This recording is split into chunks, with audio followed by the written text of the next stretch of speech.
This is the plaintiff, Deborah Reichart.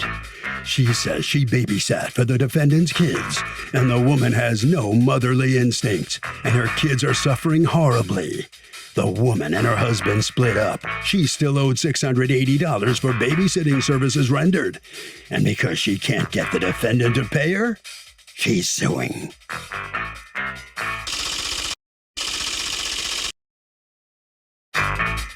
This is the defendant, Chelsea Radley. She says the woman wants to be paid for 2 months that she didn't work because she and her husband got divorced.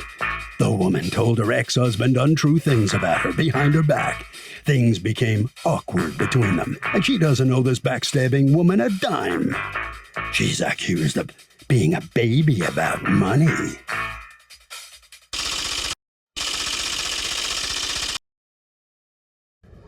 All parties, please raise your right hand.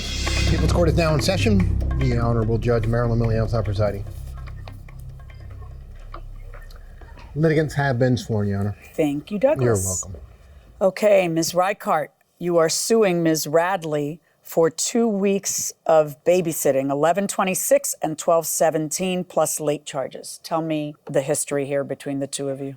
Well, it's just been, I've hardly really had to deal with her until they got divorced and the restraining order was lifted on her, and he moved off to California. But typically— Wait, back up. She had a restraining order against her? Yeah, she did. But she kept wanting him to lift it so they could co-parent. It was just a volatile, domestic violence situation. I'm sorry, was that, you were the caretaker of the kids, right? But not in their house. Yes. They would bring the kids to you. You were the daycare. Was it volatile in front of you? No, I did see scratches and marks on him, of course. Like, they would be late, the children would act different.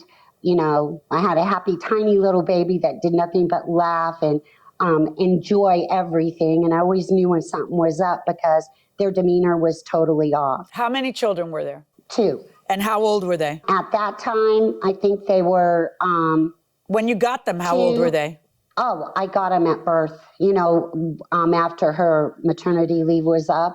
Okay. So like 5 or 6 weeks old for the first one, and maybe a little longer for the second one because she didn't want to go back to work right then. Okay. She wanted to work from home. Okay, so by the time so how many years were you taking care of the babies? 4. Okay. Just about 4. So I take it that you were very close to them. Oh, I adore them. They're beautiful, brilliant children. And these two didn't even realize what they were doing. It wasn't like they were human beings. It was like they were an object, you know, that they didn't have feelings. They were always one or the other calling the grandma to come get them because they were fighting again. You know, I never backstabbed her. I told her I thought she was crazy to her face. Oh, okay? Why does she think you backstabbed her? Would she accuse you of backstabbing her? Oh, she accuses me of, like, I talked behind her back. To the husband?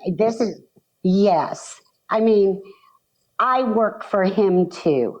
It was, keep your nose out of it. And then it's, do you know what James is doing in regards to the kids? Did James pick the kids up? Did James know this? Does James know that? Why did you say this? Why did you say that? You know, and then don't be involved in it. You know, it was a big old mess. All right. I was taking care of my husband at the time, and he adored him. I mean, he was pretty fragile, couldn't really do a whole lot like he did before. So that's what he did. When she walked in the house or out of the house, regardless of my feelings for her, and they were negative, I have to tell you, because I've done this for 26 plus years and never had a mother like her. I never have. All right, but here's my question, all right? I want to know why she owes you 11/26 and 12/17. Why those specific dates? It's not like they're 2 consecutive dates, 2 weeks, and you require 2 weeks notice. That's what I'm used to seeing. I'm seeing this gap of 11/26 and 12/17. Who paid the weeks in between?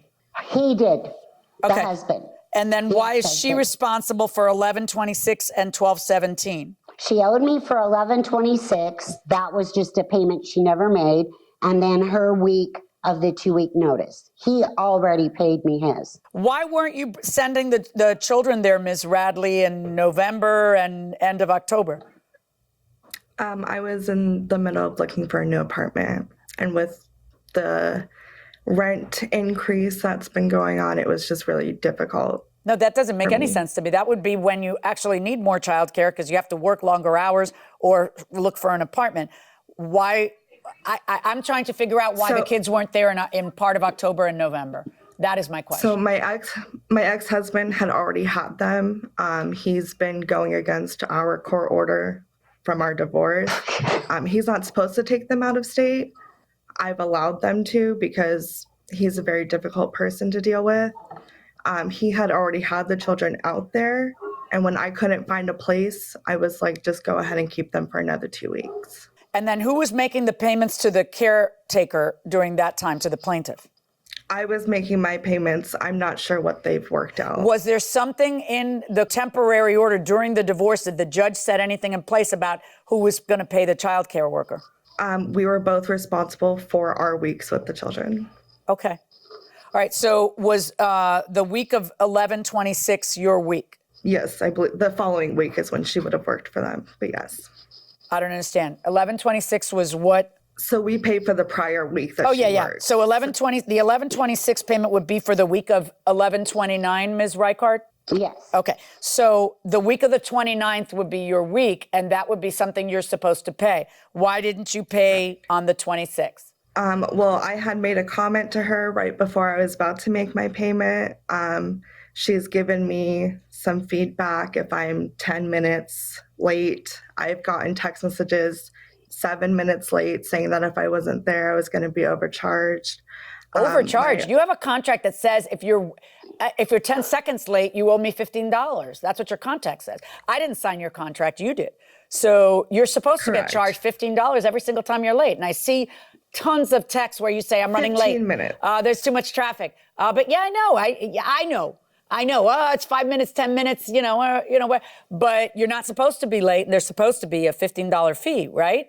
It's not like a surprise. So it's not like she's being evil. That's the contract. Don't sign that contract if you don't like it, or have a grace period if you don't like it. Correct. So I had made a comment that I didn't want to hear it anymore. 7 minutes late, that's not the 15. So I said that I didn't want to hear it anymore. Well, what does the contract say? There would be a $15 fee for the first 15 minutes late from the agreed upon time of care, and $15 for each 15 minutes thereafter. So no, you're wrong. As soon as you're late, it's $15. Not it's $15 after 15 minutes. As soon as you're late, it's $15 because the incentive, that's supposed to be the incentive for you not to be late, to leave earlier, and et cetera, et cetera. I mean, in any event, did you ever actually charge her the $15? I sent him notice starting in around June 4th, because that's when I really had to deal with her a little bit more, that if you're going to be late, I'm going to go back to my original contract, because I gave him a break. Okay, Actually, so my question now to you is, at any point in time before everything hit the fan between you two, did you ever say, was she ever late? According to you, she was late 8 times after you said, I'm going back to my original contract. Oh, more than that. More than that. So now my question to you is, on any of those times, did you actually say, pay me the $15? Or did that come up for the first time after everybody got mad? All right. Now, what was your complaint about? You felt that she was getting involved in the middle of your divorce. Tell me why you felt that. I mean, I don't have an exact example. It was just information about my life personally. Meaning, that like didn't really what? Give me involve the any children. example. Give me one example. Anything. When I would leave for work, when I would leave to get into work, anything like that. Right. Did you drop off the kids? And what time did you drop off the kids? No, it's when I would arrive to work, when I would leave from work. Well, she wouldn't know when you arrive to work and leave from work. She can't give him that answer. The only thing she could say is... I work with people that she knows. Oh. You send a text to her that says, oh, Debbie, you don't deserve respect from me. You watch my kids, I pay you. Text clearer, because it's not even English what you're saying to me. And no, I haven't had a month off, you hag. Was that your text to her? Yes. I mean, what do you think was going to happen when you tell the person taking care of your children when you call her a hag? This was after she told me to shut the F up. Well, do you have her text to you so I can see them in context here? Yes, I believe I sent that in. Okay, so hold on one second. Good morning. Just reminding you about paying me. Hope you all had a happy Thanksgiving. This is a Friday after Thanksgiving. You answer, you will get paid when I'm not busy. The kids have not been there in a month. You are getting paid to do nothing. I do not ever want to hear anything if I am 15 minutes late ever again. OMFG, shut the F up. Noted. I am not putting up with your whacked out attitude. If in the future I am not paid Friday AM, don't bring the kids that week. Don't ever talk to me like that again, and I mean it. Oh, Debbie, you don't deserve respect from me. You watch my kids, I pay you. Text clearer, because it's not even English what you're texting to me, and I haven't had a month off, you hag. Okay, I can pretty much tell that things are not going to go well after this. Can you? Don't come back, you ugly. You got it. Wow, how did everything go so poorly, so quickly? So now it's... Because she wanted me to quit. And you did, though, didn't you? No, I gave her notice. I gave him notice. How did you give... I'm sorry, when you said don't come back, how is that notice? She never really dropped them off. That's not the point. Time. You need to understand, Ms. Reichart, she goaded you and you fell for it, right? I mean, you see it now. Upon reflection, you're looking back and saying, because she wanted me to quit. So when I read this, with good reason, it sounds like you quit, which more power to you. You shouldn't have to put up with that. But there are consequences to doing it this way instead of the other way. We've done this before. It's not a normal, like, back and forth.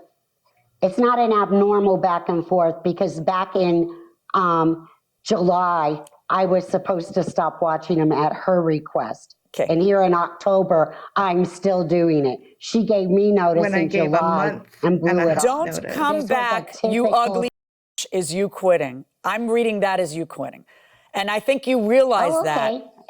You realize that. So if she is told that, and then you didn't watch the kids, why would she owe you 11/26? And certainly why would she owe you 12/17, which is so much later after you quit on her? Because 11/26 was the payment I was asking for. Right, and on 11/26, it is the payment for the next week. It's for 11/29 week. And you say 3 days before 11/29, you say, don't come back, you ugly bitch. You're telling her not to come back. I mean, look, if you want to just say whatever you want to say, then you say it. It's fine, man. You know what I mean? If that's the kind of relationship the two of you have, that's great, but there are consequences to that. You know what I'm saying? There are consequences to that.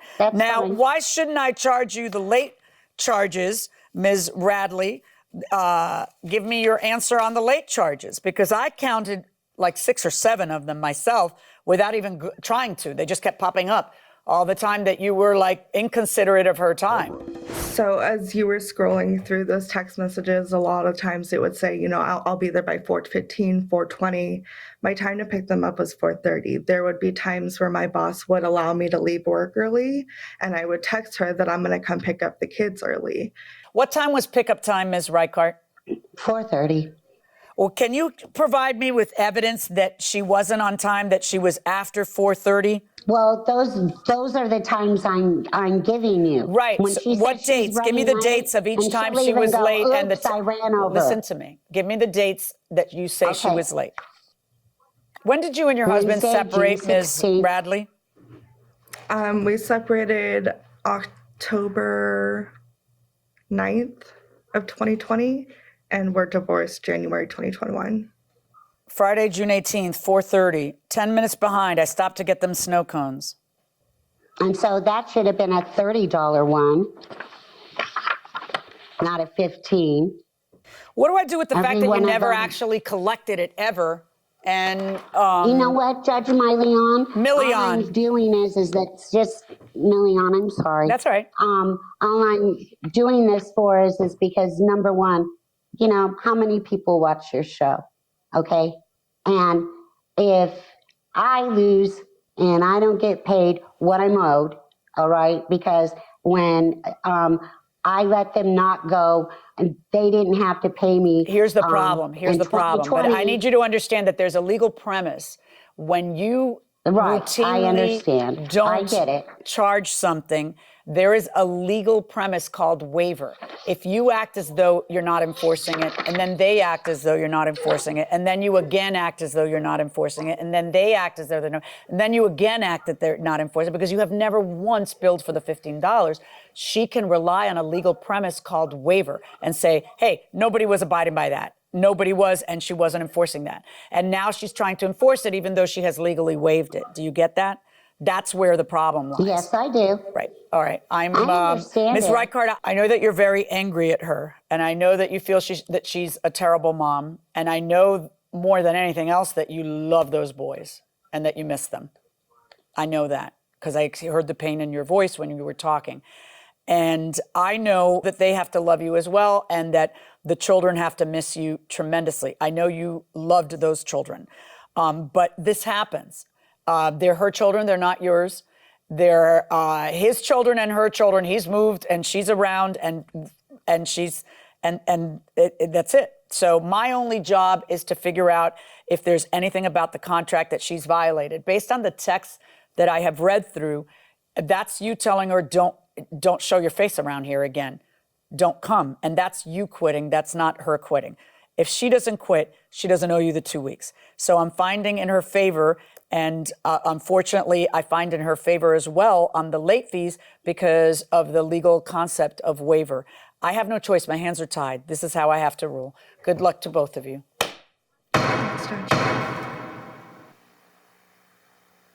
So the plaintiff prevails, or rather fails to prevail in this case. She does not get $680 from the defendant. The defendant, Ms. Radley, is in effect off the hook. Let's talk to her. Ms. Radley, how do you feel about the outcome of the case? What do you think? I saw it coming.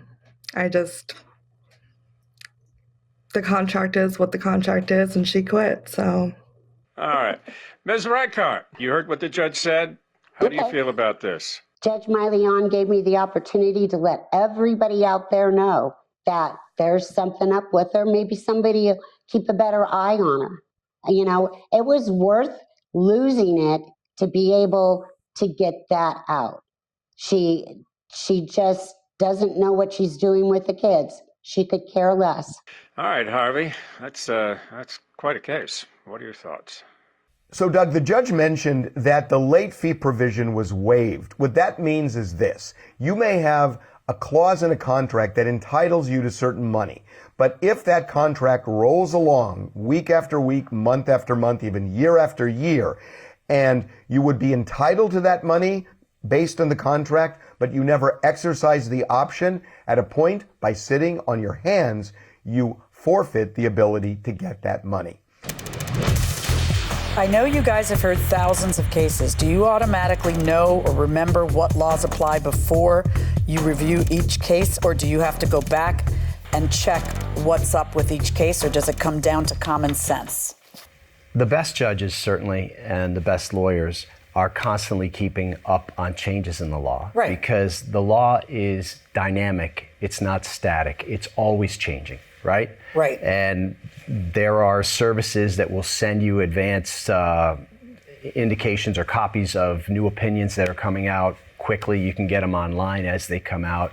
And certainly lawyers who specialize in a particular area are on top of that stuff all the time. We were criminal lawyers. We would read those advanced sheets of every opinion given at all on any criminal case, whether our case involved it or not, because you had to be on top of this. You had to always read them. And so you stay on top of it. But the bottom line is that, yes, you always review the law because you don't know if there have been changes until you check if there have been changes. So you always end up reviewing the law. Absolutely. And if you're like me and you're not sure, you call your wife. I need your help with something.